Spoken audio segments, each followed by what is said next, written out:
নমস্কার, spot on নিউজে আপনাদের সবাইকে আরও একবার স্বাগত। এই মুহূর্তে আমার সঙ্গে রয়েছে পিয়ারলেস স্পোর্টস ক্লাবের জেনারেল সেক্রেটারি অশোক দাশগুপ্ত, ময়দানের খুবই পরিচিত একজন মুখ। অশোকদার কাছে আমি প্রথমেই আসবো। অশোকদা, যে সাম্প্রতিক সময়ে পিয়ারলেস যে একাডেমি অঙ্কুরহাটিতে শুরু করতে চলেছে, তাবর তাবর ব্যক্তিত্বরা জড়িয়ে রয়েছে একাডেমির সঙ্গে। তুমি যদি একটু বিশদে বলো যে এই একাডেমির ভবিষ্যৎ পরিকল্পনা আর কারা কারা জড়িত রয়েছে, একটু যদি তুমি বিশদে আলোচনা। সত্যি কথা বলতে কি, যে পিয়ারলেস ইউথ ডেভেলপমেন্ট টিমটা সম্বন্ধে আলোচনা করতে গেলে আমরা একটু পুরনো দিন অর্থাৎ ইতিহাসকে আলোচনা করতে হয়। আমার মনে আছে যে 1993 সালে আমাদের তদন্তনীয় আমাদের ম্যানেজিং ডিরেক্টর ছিলেন মিস্টার স্বর্গীয় সুনীল কান্তি রায় মহাশয়।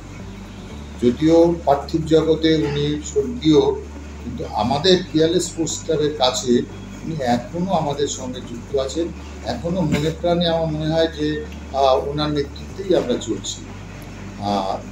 সেই এমডি সাহেব তখন আমাদের যে চেয়ারম্যান ছিলেন জাস্টিস অজিত সেনগুপ্ত মহাশয়। তখন একদিন আমাদের মিস্টার রায় সাহেব বললেন যে ওনাকে বললেন যে পিয়ারলেস ক্যালকাটা লিগ খেলতে পারে না। তখন জাস্টিস সেনগুপ্ত আমাদের তদন্তনীয় যিনি সেক্রেটারি ছিলেন স্বর্গীয় প্রত্যুত দত্ত মহাশয়, তার সঙ্গে কথাবার্তা বলেছেন এবং কথাবার্তা বলে গভর্নিং বডি পাস করেছে কি যে 4টে কর্পোরেট টিম নেবে আইএফএ, তারা সেকেন্ড ডিভিশন থেকে শুরু করতে পারবে এবং আমরা সেই সেকেন্ড ডিভিশন থেকে সেই যাত্রা শুরু করলাম 1993 সাল থেকে।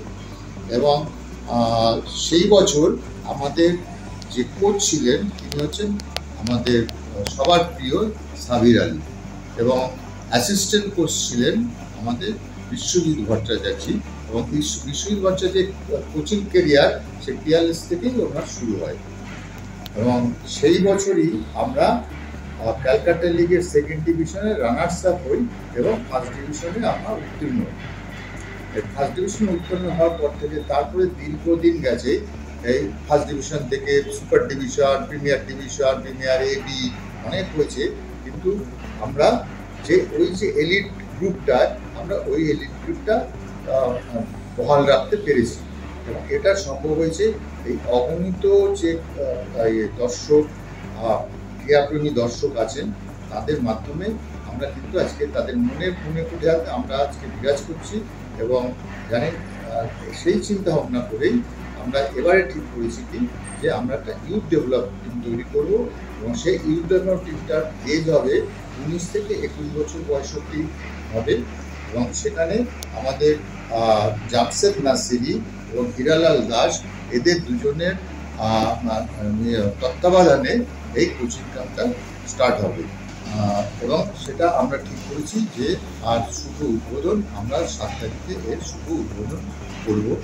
এবং আমার ভালো লাগছে যে কলকাতা ময়দানের সমস্ত বিখ্যাত প্লেয়ার, সুনামধন্য প্লেয়াররা আমাদের সহযোগিতা করছে। আইএফএ সবাই আমাদের সহযোগিতা করছে। আশা করি প্রত্যেকের সহযোগিতায় আমরা এই জায়গাটায় সাফল্য পাব এবং আগামী দিনে শুধু পিয়ারলেস না, পিয়ারলেসের সঙ্গে বাংলার ফুটবল, যেটা আমাদের গর্বের বিষয়, আমরা বাংলার ফুটবল এবং ইন্ডিয়ান ফুটবলে বেশ কিছু প্লেয়ার আমরা দিতে পারবো, যারা আগামী দিনে ভারতবর্ষের বা বাংলার বিখ্যাত হয়ে থাকবে। তাই আমি সবাইকে অনুরোধ করবো, আপামর ক্রীড়াপ্রেমী মানুষদের করবো এবং আমাদের আইএফএ, আমাদের রেফারেল অ্যাসোসিয়েশন, আমাদের প্রিন্ট মিডিয়া, তারপরে ইলেকট্রনিক্স মিডিয়া, সবাইকে আমরা আদর অভ্যর্থনা জানাচ্ছি। বিশেষত যে কোচিং ক্যাম্পগুলো আছে, সেই কোচিং ক্যাম্পে যারা পরিচালনা করেন তাদেরও আমরা অনুরোধ করবো আপনারা সেদিকে আসুন এবং আমাদের এই যে বাচ্চা ছেলেরা যারা কোচিং আরম্ভ করবে তাদের আপনারা আশীর্বাদ করবেন। অসংখ্য ধন্যবাদ অশোকদা।